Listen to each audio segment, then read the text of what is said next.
I'm Heath Lambert, and you're listening to Marked by Grace, a podcast applying the grace of Jesus to all of life.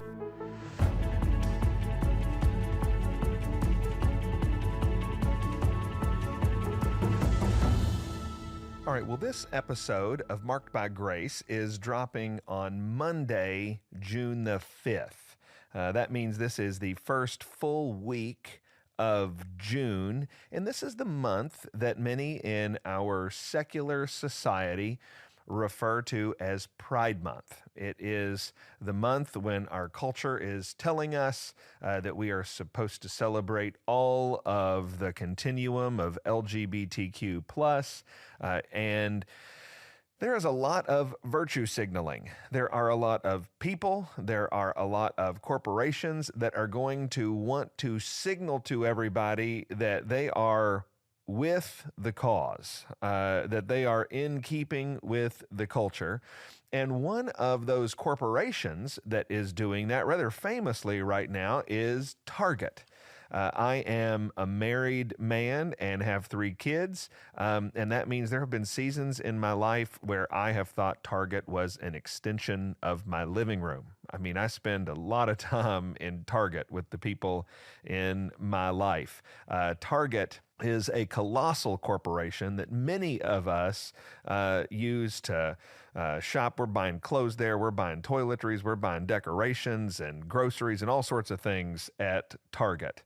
But Target has gotten into trouble the last couple of weeks because they have decided that they are going to come out for Pride Month in a big way, not just with advertising, not just with huge display cases and display shelves in the entrances of the stores, but also more controversially with transgender clothing that has been marketed to kids. Target denies that. They say it was always marketed to older folks, but it sure looked like it was marketed to kids. There has been the revelation that one of their key designers for some of this merchandise also is designing pro-satanic pins, and the whole thing is very, very dark and very, very ugly. And it has gotten Christians talking a lot. It's gotten conservatives actually talking a lot about whether to boycott Target. And the question is, should you be, as a Christian, a part of this? There are a couple things that we need to think about. One biblical reality that we need to think about as we process this issue comes from the words of Jesus in the Gospel of Matthew, in Matthew chapter 5, and starting in verse 13, it says, "You're the salt of the earth, but if salt has lost its taste, how shall its saltiness be restored? It's no longer good for anything except to be thrown out and trampled under people's feet. You are the light of the world. A city set on a hill cannot be hidden, nor do people light a lamp and put it under a basket, but on a stand, and it gives light to all in the house. In the same way, let your light shine before others so that they may see your good works and give glory to your Father who is in heaven." Plain and simple, that passage means that we are supposed to be displaying God to the world. We're put here in the world to be lights to Christ. There are a couple of ways we could do that. We love it when we get to do this in positive and in wonderful and in constructive ways. But there are some times when we are lights by critiquing the culture, by telling the culture no. A boycott would certainly be in that sort of negative, destructive sense of being a light, where we stand up for God, we show the way to God by showing what God is against. And so a verse like this means that we have to think about, what does it mean to let our light shine when we're thinking about a boycott of Target? There are 4 things I'm thinking about as I want to help you wrestle through these issues. And the first thing we all just need to acknowledge is that this is not an easy decision because the economy is mixed. We live in a jumbled up economy. And once you decide to be in the economy, once you decide to go out to dinner, once you decide to invest your paycheck, once you decide to buy a cup of coffee, you are getting all entangled with every other person in the market. Let me just give a very explicit definition. By the time you're listening to Marked by Grace, I hope that you will desire to never be involved in funding an abortion. But here's the cold hard fact. Every single one of us have been involved in funding an abortion. We might not have wanted to, and in fact, there is a lot less moral culpability because we don't want to. But listen, if you have bought a cup of coffee from Starbucks, Starbucks gives a lot of money to Planned Parenthood. If you bought a cup of coffee from Starbucks, you've been involved in funding an abortion. Let's say you're going to find out every corporation that gives to every cause you don't like, and you're going to stay out of it, and you go out to dinner. There have been times, I shudder to think that there have been times that you have tipped your server at a restaurant and she has used the cash you gave her to fund an abortion. You didn't know it. You didn't mean to. If you would have known, you would have behaved differently. But the reality is, once we release our money into the economy, we all lose control over what happens to it once it gets out there. All of us are involved. You're listening to this podcast on a device, I guarantee you, that has executives that are using your money to fund things that you as a Christian hate. So we're not going to be able to sector ourselves out and be involved in this narrow lane of sort of clean, moral Christian economy that never funds any stuff we don't like. So we just need to be honest that boycotts are always going to have a limited utility, and they're always going to be just a little bit hypocritical, if you know what I mean. I mean, if you're going to boycott Target this June or this summer, there's going to be other things that you're spending your money on that are just as LGBTQ friendly as Target is, and so we just got to acknowledge that. Here is a second thing that we need to think about. And it's related to the first one, and it is that we are going to support companies and corporations whose values we disagree with. We're just going to do it. We're not voting in favor of their negative values. But if we're going to exist, if we're going to pay our light bills, if we're going to pay our phone bills, if we're going to pay our cable bills, we're just going to be putting our money into things that we hate. We're not going to be able to control the values of other people by trying to withhold our money from them. We're just not going to be able to do it. So we just need to acknowledge there's going to be a limited amount of control we can have over this. So those are things, thoughts and considerations that sort of make us think, well, you know, I don't know if a boycott like this is really helpful because it's so inconsistent. But there's a third consideration, and that's the issue of conscience.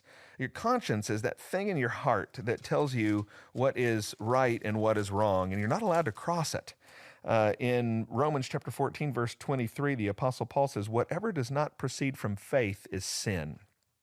That means whether something is ultimately right or wrong, and your conception of it is not as important as whether you believe it is right or wrong. You could do an act that is objectively not sinful, but if you believe it's sinful, it was sin to you because when you did it, you thought you were sinning. And so that means the motivation of your heart was not to obey, but it was to disobey. And so here's the deal. Ultimately, whether a boycott is right or wrong is not the most important thing. The thing is, in your heart, do you feel guilty spending your money at Target knowing what you know about how they are behaving? And if your conscience is pricking you, you're not allowed to cross it. So if you would say, hey, you know, I just don't feel right about what Target's doing. I just don't feel right about their messaging. And it might be right that I'm blended into the economy and doing all sorts of things that I don't agree with. And it might be right that I can't always force corporations to do what I want because of what I do or don't do with my money. But I just don't feel right about this, and I just can't do it. If that's you, then you need to boycott Target because your conscience is not something that you're allowed to cross. Here's the fourth reality, and it has to do with effectiveness. Even though we're not going to be able to control everything, even though we're always going to be mingled up in a sinful economy, there's going to be times when an issue is so big and it is so targeted and the moment is so clear that a boycott, when it's targeted in just the right way, could be supremely effective. You just think about Bud Light. Bud Light really crossed a Rubicon when they decided to use a transgender advocate to market their beer. And they found out the hard way, they should have known this, but they found out the hard way that most of the people who drink Bud Light don't want to be marketed to by a transgender advocate. And Bud Light is reeling from the consequences of that decision, and they might never come back. It's an example that sometimes in a unique moment, a boycott can be uniquely targeted to be effective. I think right now, the Target boycott is poised to do something like that. I heard a report this morning that just in recent weeks, Target has suffered a $12 billion loss in revenue, and that was even before June really got heated up. So for those of us who are concerned about what Target is doing, for those of us who are concerned about their messaging, there's an opportunity here to make a difference. And the deal is, listen, nobody is going to change the values at the head of Target. The C-suite leaders, the CEO and the CFO and all of the leaders, they're not going to stop believing what they believe because of a boycott, but they might decide that they don't have to market LGBTQ to their customers. They might decide that maybe we're better off marketing our products to our customers instead of a worldview and a secular agenda. So look, I'll tell you, in the Lambert house, we're not boycott crazy because of the first two things that I mentioned. We don't do this very often, but we have decided that in the month of June, we're just not going to do business at Target. Our consciences are convicting us. We've been overwhelmed by the messaging and the displays and the satanic affiliations. And we've just decided, hey, look, we can get our stuff other places. I told you, we spend a lot of time in Target. Target has had a lot of our money, but they're not going to get a penny of it in June, and we'll see how we feel about it after that. We hope to be a part of sending a signal to Target that, hey, listen, people can disagree on these things. You don't have to be a conservative Christian for us to shop there, but you don't have to shove this stuff down our throats, and you don't have to market this stuff to our kids. So we've just said, hey, you know what? Enough is enough, and we're not going to do it. I'm going to leave it to your conscience about whether you do it. I'll tell you that if we're driving by Target on the way to Walmart or on the way to CVS and we see you coming out, we're not going to judge you. We're not going to think you're unchristian. We're not going to think you're not down with the cause, because I do think there's a measure of freedom here. But for us, we're just saying right now, enough's enough, and we're not going to shop at Target in the month of June.